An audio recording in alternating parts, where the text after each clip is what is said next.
it's a bit large. But it'll be okay. According to our theater guru, Mr. John Landris, we are the second oldest continuously running little theater in Mississippi, if not the South. I can't give you how old the building is, I'm not sure. The building was a movie theater for a long time, for decades. The owners of the movie theater and the building lived up here in the apartment. Supposedly even died up here, and supposedly were haunted. I personally can't speak to that, but I know people who say they can, so that's interesting. We'll walk this way.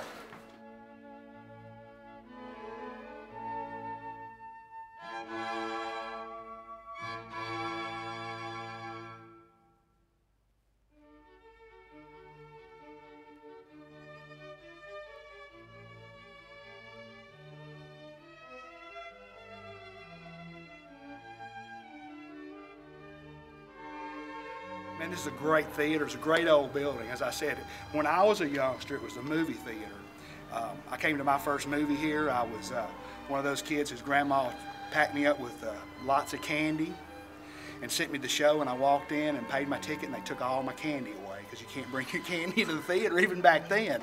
So I had my first movie with no snacks, but it was here at this building, and that's always one of the hot topics when people come into the theater now to see our plays is, hey, I saw my first movie here. They'll go to a specific movie that they saw here and have great memories of that. Well, you know, it's an old building. We own the building. We don't rent it. The little theater owns the building, and which is really nice because I know other community theaters are not so lucky. They have to rent places and find places to put on their shows, and we're very lucky to own this building. The Haven is our building. The organization that runs it, maintains it, and stages plays here at Travis is the Brookhaven Little Theatre. We are the second oldest, continuously operating community theater in the state of Mississippi.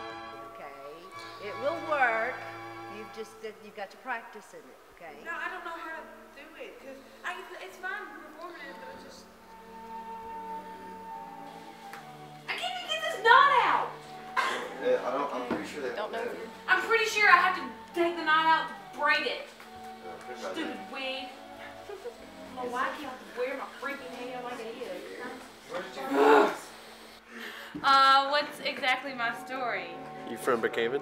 No, I'm actually from Beadville, Mississippi, Franklin County, and about 30 minutes this way. And I've started plays. My first one ever, I was Miss Lovett and Sweeney Todd 2 years ago. And then I've tried to be in one ever since. I really love it. It's fun. And I'm just here. And now I'm the witch. You have plans for acting in the future, or? Maybe. I'm not really sure. Probably not, though. I'll probably just be stuck here for the rest of my life. But that's okay, too. Whatever. We have a lot of talented teenagers in this area, and that's one of my big passions is to have this theater. We're restoring this theater, but we're also wanting to make it a state-of-the-art theater to pass on to the future generation of thespians, basically. I can't even find blush. I'm really I can't find curly. I can even find blush. You're adopted. I was born in Houston, Texas, and I moved here when I was about 2, and I got involved in like 9th, 10th grade, and now sophomore college. Still loving it. Cool. Hasn't moved on there. Shut up. You're like one of those I will never move on. broken kid dream things. Okay, just to get the He's gonna be like 50 years old. I'm in the BLT production. Can I be the werewolf? aside from all the other 49ers, about the best state you can be in now. I'm actually originally from Southern California. What'd you say? I'm originally from Southern California. Oh, cool. Where in Southern California? San Bernardino. Cool. When did you move to Brookhaven? I moved to Vicksburg, Mississippi a couple of months ago, but I go to the Mississippi School of the Arts. I was always in choir, and then like all my friends used to do like plays, and I always wanted to be in plays, but I didn't know how to, like get go which theaters they were at or how to get to the theaters or when the plays were. And my friends would like start telling me when auditions were, so I auditioned for Hairspray when I was like just 4 years ago or 3 years ago. And Yeah. ever since then, I loved it, and I've been auditioning ever since. And now I'm in Mississippi School of Arts. I'm a vocal senior, and I'm in this new Halloween production, and I'm the Big Bad Wolf. So. I think if a theater like this were to just disappear and kind of fall into rubble and be just a bunch of, you know, broken glass windows and dusty sidewalks, I think what would be lost is one of the true anchors of this town, which, you know, folks have childhood memories from coming here who still live here. They've had their first kiss in the balcony. On a date. Now they're married to their husband for 50 years. They come up to me all the time and tell me what movies they saw here, the experiences they had, and I think that it's here and that it is in great shape and that we're renovating it, and we not only use it as a playhouse, but we're looking for other opportunities to use it, maybe to show movies again one day. I think that if it wasn't here, it would be missed, and that it really is one of the anchors of our town, structurally as a building, but also in the hearts of the residents who have memories here.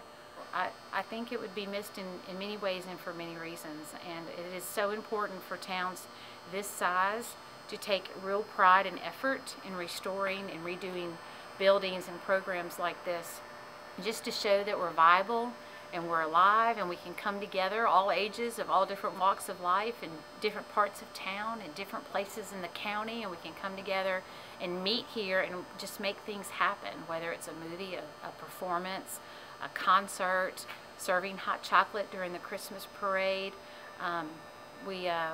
You know, we just want to continue to reinvent ourselves and use this building for many years to come. Halloween, a time for all things frightening, a festival of fear, a season for nightmares, monsters, ghosts, and evil. The list of creations that strike fear in the heart of man is never ending, but now we celebrate the single most terrifying formation of sight and sound ever invented. Tonight we rejoice in the death of a disastrous union of talent and tastelessness. Be prepared to scream in fear as we present to you the scariest, most nauseating creation ever conceived. Disco.